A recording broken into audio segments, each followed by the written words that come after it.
একটি অন্ধকার ঘর, ঘরের মাঝখানে একটি মোমবাতি জ্বলছে। রিনি বিছানায় বসে আছে, হাতে একটা পুরনো বই, তার চোখের কোণে ক্লান্তির ছাপ। এত অন্ধকার না ঘরে যে ভালোভাবে পড়তেই পারছি না। কতদিন ধরে একটা ভালো মোমবাতি কিনবো ভাবছি, কিন্তু কেন জানি না আর হয়ে ওঠে না। হয়তো এই অন্ধকারেই আমার মনের সব প্রশ্নের উত্তর খুঁজে পেয়েছি।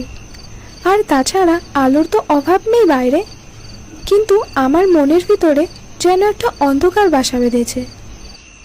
রিনি মোমবাতির দিকে তাকায়। জানিস মোমবাতি, তুই যখন জ্বলিস তখন আমার মনে হয় যেন তুই আমার সঙ্গী। তোর আলো আমার অন্ধকারকে কিছুটা হলেও সরিয়ে দেয়। তুই না থাকলে আমি হয়তো পুরো অন্ধকারেই ডুবে যেতাম। এখন শুনছেন অল্প গল্প প্রেজেন্টস আলো, লিখেছে সপ্তক।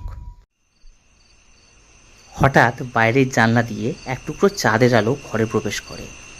রিনি সেই আলোয় মুগ্ধ হয়ে ওঠে। আহা, চাঁদের আলো কেমন যেন স্নিগ্ধ মিষ্টি।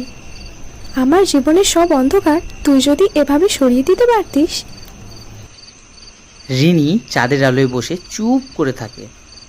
বাইরে থেকে হালকা বাতাসের স্রোত এসে মোমবাতির শিখা নাড়াতে শুরু করে। সকাল হয়েছে, জানলার বাইরে সূর্যের আলো ছড়িয়ে পড়েছে। ঘর এখনো অগোছালো, কিন্তু আলোয় ভরা। রিনি বিছানায় শুয়ে আছে, তার চোখ খোলা। আজ যেন ঘরের চেহারাই বদলে গেছে। এতদিন যে ঘরটা অন্ধকারে ডুবেছিল, এখন সেটা আলোর খেলায় ভরে গেছে। কিন্তু কেন জানি না এই আলো আমার মনটাকে উজ্জ্বল করতে পারছে না। রিনি উঠে দাঁড়ায় এবং জানলার ধারে গিয়ে দাঁড়ায়। সূর্যের আলোয় তার মুখটা আলোকিত হয়ে ওঠে। আলোর সাথে মিশতে পারলে হয়তো মনেরও অন্ধকার সরে যেত। কিন্তু আমি কি সত্যিই পারবো? এতদিন ধরে অন্ধকারে আছি, আলোর এত কাছাকাছি এসেও যেন কিছু একটা আমাকে আটকাচ্ছে। রিনি চুপ করে দাঁড়িয়ে থাকে। বাইরে পাখিরা কিচিরমিচির করছে, গাছের পাতা হাওয়ায় দুলছে। বিকেল গড়িয়ে সন্ধ্যা হয়ে যায়। ঘরটাতে আবার হালকা অন্ধকার নেমেছে। রিনি জানলার পাশে বসে আছে, কিন্তু সে বারবার পেছনে ফিরে তাকাচ্ছে, যেন কিছু খুঁজছে। আজকাল মনে হচ্ছে আমি জীবনের সব আলো হারিয়ে ফেলছি। ছোটবেলায় কত স্বপ্ন দেখতাম, জীবনটা হবে আলোয় ভরা, কিন্তু আজ সেই আলো কোথায়? রিনি কাগজটার দিকে তাকিয়ে থাকে, তারপর কাগজটা ভাঁজ করে রেখে দেয় টেবিলে।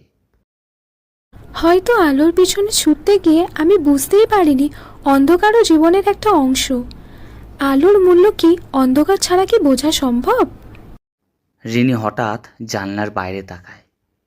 সূর্য ডুবে যাচ্ছে। সে চোখ বন্ধ করে সেই দৃশ্যটা অনুভব করছে।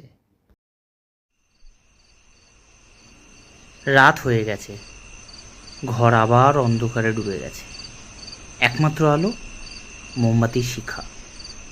রিনি মোমবাতির আলো দিকে তাকিয়ে আছে, তার চোখে গভীর চিন্তার ছাপ। এতদিন ধরে আলো খুঁজে চলেছি, কিন্তু নিজেকেই খুঁজতে ভুলে গেছি।